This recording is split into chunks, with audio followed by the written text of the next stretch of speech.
बिस्मिल्लाहिर्रहमानिर्रहीम। अस्सलाम वालेकुम। नूरुल्लाह आपकी खिदमत में हाजिर है। इलेक्शन का वक्त आ गया है। इलेक्शन कैंपेन तो ख़त्म हो गई, फाइनल डिसीजन अब मैंने आपने हम सब ने करना है वोट डाल के।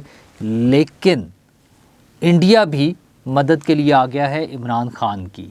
जी हाँ, भारतीय मदद इमरान खान को पहुंच गई है। इससे पहले जमाइमा बीबी आ गई थी, जमाइमा गोल्ड स्मिथ, वो एंटर हुई थी, उन्होंने अपनी एंट्री डाली थी। और अब गूगल के ज़रिए इंडिया आ गया है इमरान खान की मदद करने के लिए।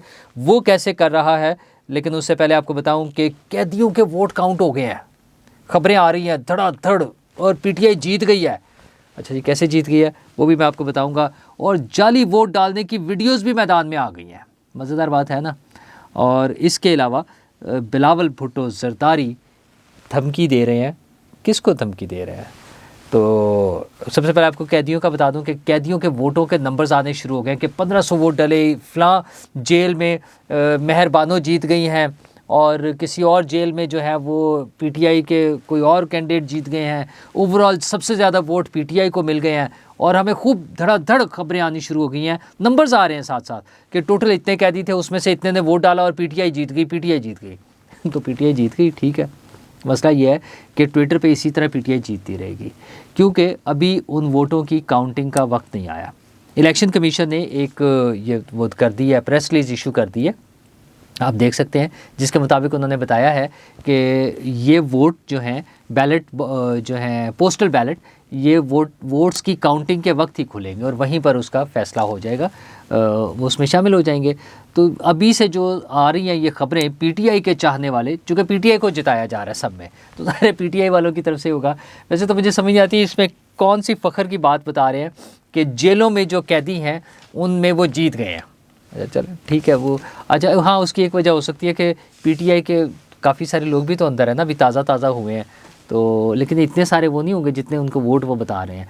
उसमें फिर बाकी लोगों से भी वोट ले लिए होंगे। खान साहब खुद भी अंदर है, हो सकता है वहाँ पे अपनी कोई कैंपेन भी चला रहे हो। अब तो उनकी एक तस्वीर भी आ गई है, और सिर्फ तस्वीर नहीं आई है, वैसे तो कुछ ऑडियोज़ भी हैं। और बड़ी क्या गंदी वो गंद है, वो जो उसका आया ना इद्दत की मुद्दत और इद्दत की शिद्दत जो भी था वो एक केस, उसकी जो ऑडियोज़ आ रही है सारा सरासर गंद ही गंद है। कि खान साहब बता रहे हैं कि मैंने तो अपनी बीवी का शक्ल पहली दफ़ा देखी थी निकाह के वक्त, और वो मानिका साहब उस पर जंप इन करते हैं, वो कहते हैं ये झूठ बोल रहा है, ये झूठा है, और इसकी बीवी ने मुझे बताया था, वो तो मसाज करवा रहा होता था, मालिश करवा रहा था तेल की, और वो दम करवा रहे थे दम के नाम पे। अच्छा वैसे पता नहीं कैसे कैसे दम हो रहे हैं। एक साहब ने पिछले दिनों हमने देखा है वो राहत फ़तेह अली साहब का दम वाला पानी। अच्छा वैसे तो मुझे वो भी याद आ जाता है कि दम दा भरोसा यार, दम आवे ना आवे, लेकिन यही है ना। हाँ, और दूसरी तरफ राहत फ़तेह अली साहब ने दम करा लिया कि वो पानी जो है, जो बोतल उनकी गुम हो गई थी, जो ज़ाहिर है कोई शराब की बोतल थी, जो बातें हो रही हैं। और उसके बाद खैर उनकी फिर एक वजाहत आई दम वाले पानी की, फिर उसके बाद एक और वजाहत भी आ गई थी, माफ़ी नामा आ गया था। तो अब पता चला है कि खान साहब भी जो मसाज करवाते थे या मालिश करवाते थे वो भी दम के नाम पर था। तो मौजें लगी हैं दम करवाने वालों की भी और दम करने वालों की भी, याशियाँ हो रही हैं। तो वो चलता जा रहा है। उसके अलावा वीडियोस तो कुछ और भी आ रही हैं, वो जाली वोट डालने की वीडियोस आ रही हैं। अच्छा अभी वोटिंग स्टार्ट नहीं हुई है उससे 2 दिन पहले ही जो है वो आनी शुरू हो गया कि जो उन्होंने बनाई है या सर्कुलेट होनी है। चले कुछ ऐसी वीडियोस जो पहले से सर्कुलेट हो गई हैं, कम से कम वो तो अब इस्तेमाल नहीं हो सकेंगी, तो कुछ और वो करते रहेंगे, ये सारा कुछ तो करते रहेंगे। लेकिन इलेक्शन के हवाले से बिलावल भुट्टो साहब थोड़े से गुस्से में भी हैं। अच्छा वैसे उनकी कैंपेन बहुत ज़बरदस्त थी। मैं पर्सनली मैंने कल वो नून लीग की कैंपेन का जिक्र किया, तो चुनो नई सोच को, उसके साथ जो उन्होंने कैंपेन चलाई वो अच्छी, मतलब प्रॉपर जो कैंपेन बनाने वाला कॉन्सेप्ट था उसमें था। मैं समझता हूँ कि क्रिएटिविटी में नून लीग की एजेंसीज़ आगे रही हैं, एडवर्टाइजिंग एजेंसीज़ या उनकी वो टीम, मार्केटिंग टीम जिसने वो किया था। लेकिन पीपल्स पार्टी ने शायद पहली मरतबा तारीख़ में, हमने पिछले 2-3 इलेक्शन तो देखे हैं अपने सामने, और मैं बाई चांस ये एडवर्टाइजिंग की शोबे से चूँकि वाबस्ता हूँ, तो उसमें मुझे कई चीज़ों में डायरेक्ट इन्फॉर्मेशन थी कि कैसे चीज़ें बन रही थी, क्या हो रहा था। तो ये पहली मरतबा इतनी ज़बरदस्त उन्होंने कैंपेन जो है एक्सटेंसिव कैंपेन की, और उसके अलावा उनकी जो इलेक्शन मुहिम थी वो बड़ी ज़बरदस्त थी। मेरा ख्याल है सबसे लंबी जो मेन पॉलिटिकल पार्टीज़, या अगर हम वर्सेस नून लीग समझें तो उनकी ज़्यादा बड़ी कैंपेन थी, इंतखाबी मुहिम जो थी ज़्यादा तवालत के साथ थी, ज़्यादा स्प्रेड था, ज़्यादा जगहों पे जलसे किए उन्होंने, डोर टू डोर भी ज़्यादा काम किया। तो उन सब चीज़ों के साथ वो ज़ाहिर है अच्छा रिज़ल्ट भी एक्सपेक्ट कर रहे हैं। ये तो अब तो चंद घंटों की बात है, काउंटिंग ख़त्म होगी तो रिज़ल्ट आने शुरू हो जाएंगे अगले 2 घंटों में काउंटिंग के बाद। लेकिन वो कुछ खफा भी हैं। अच्छा हाँ, सॉरी, एक और चीज़, उन्होंने वो टीवी चैनल्स को इंटरव्यूज़ दिए, ज़बरदस्त इंटरव्यूज़ दिए। ज़बरदस्त इन द सेंस कि वो नज़र आ रहा था कि बग़ैर किसी एडिटिंग के, बग़ैर किसी प्रेशर के खुले सवाल, और उन्होंने बड़े अच्छे तरीके से सवाल लिए, सवालों के जवाब भी दिए। और एक उनकी चीज़ मिस हो गया, वो जो मुनाज़रे के लिए बार बार कहते रहे नवाज़ शरीफ साहब को कि मेरे साथ डिबेट करें। वो डिबेट नहीं हो सकी है। चले, जब ये बातचीत शुरू हो गई है तो हमें उम्मीद है कि आइंदा जब भी इलेक्शन होंगे हमें इस तरह की डिबेट्स देखने का मौका मिलेगा। लेकिन वो जियो पर जाना और ये सारी चीज़ें उनकी होती रही हैं। और उसके साथ साथ उन्होंने जो धमकी दी है वो ये किया कि अगर मेरे साथ कोई छेड़छाड़ की तो फिर आप इमरान खान को भूल जाएंगे। अच्छा, ये सियासी बयान तो है लेकिन बड़ा ख़तरनाक बयान है। इमरान खान को भूल जाना इतना आसान नहीं है। इमरान खान ने जो कर दिया है, I am sure Peoples Party कभी भी उस तरफ नहीं जाएगी। पीपल्स पार्टी ने जिस किस्म के आमरीतों का सामना किया है और जितना कुछ लर्न कर लिया है, मेरा नहीं ख्याल कि अब वो इमरान खान साहब वाली चवल मारेंगे जो 9 मई को खान साहब कर चुके हुए हैं। बार उन्होंने साथ जब ये कहते थे कि मुझे पता है, तुम्हारा नाम भी पता है और कहाँ है, तो लगता है वो कहीं दूर तक मैसेज पहुंचा रहे हैं। उनका मैसेज कहाँ तक पहुंचेगा, चूँकि हम माजी में ये देख चुके हैं कि मैसेज पहुंचा के लोगों की बचत हो जाती है इलेक्शन में ना। ख्वाजा साहब का याद है आपको कि उन्होंने कहा था मैंने रात को फ़ोन किया था और मेरी फिर जो मुझे हराने लगे थे मैं बच गया था। तो इस तरह की मैसेजिंग हो रही है, देखें उसका क्या नतीजा निकलता है। और नून लीग तो मुतमईन है कि हमारी बहुत अच्छी कैंपेन चल रही है। प्रॉब्लम पीटीआई की है, और पीटीआई के लिए जहां मैंने अपने लास्ट वीडियो में आपसे जिक्र किया था कि जमाइमा गोल्ड स्मिथ खुद आ गई हैं मैदान में और अपने बेटों के ज़रिए इमरान खान साहब कैंपेन चला रहे हैं। उनके दोनों बेटों ने वो झंडा उठाया हुआ है, फ्लैग उसका पीटीआई का, और वो दरख्वास्त कर रहे हैं कि बड़ा दिन है पाकिस्तान का, वोट डालें, पीटीआई को वोट डालें। अगरचे जमाइमा बीबी इससे पहले अपने बच्चों की सियासत में किसी किस्म की मुदाखलत या ताल्लुक़ को इनकार करती रही हैं। बहरहाल इमरान खान साहब के बच्चे हैं, इमरान खान साहब के साहबका अहलिया हैं, वो अब आ गए हैं सियासत में।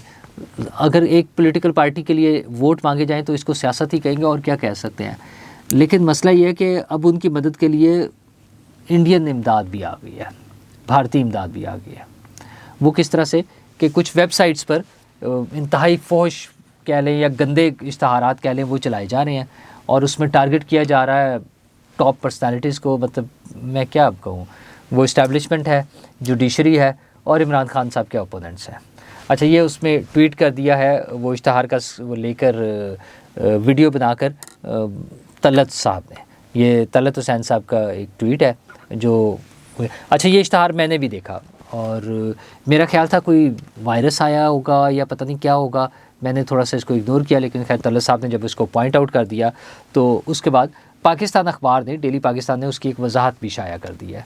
पाकिस्तान अखबार की वजाहत शाया हुई है उनकी वेबसाइट पर, जिसमें उन्होंने कहा कि इलेक्शन से मुतालिक एक इश्तहार डेली पाकिस्तान की वेबसाइट पर डिस्प्ले हुआ, जिसमें आला ओहदेदारों और एक सियासी जमात के सरबराह को इंतहाई नामुनासिब हालत में दिखाया गया। ये इंतहाई काबिल शर्म हरकत थी, लेकिन डेली पाकिस्तान की तरफ से नहीं बल्कि गूगल ऐड की तरफ से थर्ड पार्टी वो डिस्प्ले था। नोटिस में आते ही उन इश्तहारात को ब्लॉक कर दिया गया, उन्होंने उसको ब्लॉक कर दिया और ज़रा वहाँ तो बंद कर दिया, लेकिन इसका मतलब वहाँ कुछ हो रहा था। अच्छा, वो इश्तहार जो था असल क्या है कि उसको जब क्लिक करें तो वो PMLN की वेबसाइट के साथ जाके लिंक हो जाता है। अच्छा, अब आप उसको समझने की कोशिश करें कि क्या हो रहा है। वो तीनों शख्सियात और PMLN की वेबसाइट और वो गंदा इश्तहार, और जब उसमें चेक किया गया तो उन्होंने ही, तलत साहब ने उसकी मज़ीद डिटेल भी दी हुई है अगली अपनी ट्वीट में कि ये भारत में रजिस्टर्ड, इंडिया में रजिस्टर्ड एक ब्रांडिंग एरिया के नाम से वो क्लाइंट है जो ये इश्तहारात दे रहे हैं, इश्तहारात लगवा रहे हैं। और उसमें ये ताज़ा तरीन वेबसाइट बनी है जिस पे 1 फरवरी को ये रजिस्टर हुए हैं, और इस वेबसाइट पर पाकिस्तान की फ़ौज के ख़िलाफ़ आर्टिकल्स लगे हुए हैं। और अब आप सोचें कि पाकिस्तानी फ़ौज के ख़िलाफ़ आर्टिकल, फ़ौज, अदलिया और पॉलिटिशियंस जो इमरान खान जिनके ख़िलाफ़ है, उनकी तस्वीर और PMLN की वेबसाइट से लिंक करना, इंडिया में बैठी फर्म, मतलब क्या इमरान खान साहब सबक क्यों नहीं सीख रहे हैं? 9 मई करके जो उन्होंने कर लिया है, चलिए यूँ कह लें, मैं अब उसमें क्या कहूँ, और वो उस तरह से और क्या खटना चाहते हैं, क्या वो करना चाह रहे हैं, मतलब इस लेवल पे जाएंगे। अब इंडिया से बैठकर वो करेंगे। वैसे तो मैंने उनके बेटे की भी, कासिम का, बताया था कि वो भी मीडिया इन्फ्लुएंसर्स, माइक्रो इन्फ्लुएंसर्स के हवाले से और इसी हवाले से काम कर रहे हैं। खान साहब के अपना फिर उनकी लॉबिंग फर्म्स और मुख्तलिफ कंपनीज़ वहाँ पर, और अब बराह रास्त इंडिया से ये प्रोपेगेंडा करवाया जा रहा है पाकिस्तान में गंद फैलाने के लिए। इलेक्शन से 1-2 दिन पहले, मतलब कल से प्रॉब्ली ये शुरू हुआ है, तो इस किस्म के एड्स लगा के मतलब क्या वो हासिल कर लेंगे? खान साहब बड़ा मुश्किल है, लेट हो गई है, आपकी ट्रेन मिस हो गई हुई है। अब आराम से जेल में बैठें, और जो ये ऑडियोज़ आ गई हैं जितनी, उसकी उसकी केस की कार्रवाई जो है इद्दत की मुद्दत वाला, वो तो आई गई हैं, थोड़ी बहुत लीक्स और भी आ जानी है। अब कहा जा रहा है कि उनकी कोई और ऑडियो आ रही है, तैयार हो गई है, आ रही है, वो भी आ जाएगी। मसला ये है कि अब एक अच्छा लंबा अरसा जो है ना, उस पर बैठना पड़ेगा, जेल में बैठना पड़ेगा। हाँ, डिपेंड करता है अब इलेक्शन में क्या टर्न आउट आता है, कितने लोग वोट डालने आते हैं, क्या इमरान खान साहब के चाहने वाले लोगों की बड़ी तादाद वोट डालने आ जाएगी, क्या दीगर पार्टियाँ, मुस्लिम लीग नून, peoples party, Jamaat Islami, TLP और दीगर जमातें जो हैं, ANP, MQM, वो तमाम अपने सपोर्टर्स को, अपने वोटर्स को घरों से निकाल के पोलिंग स्टेशन तक ले आएंगे।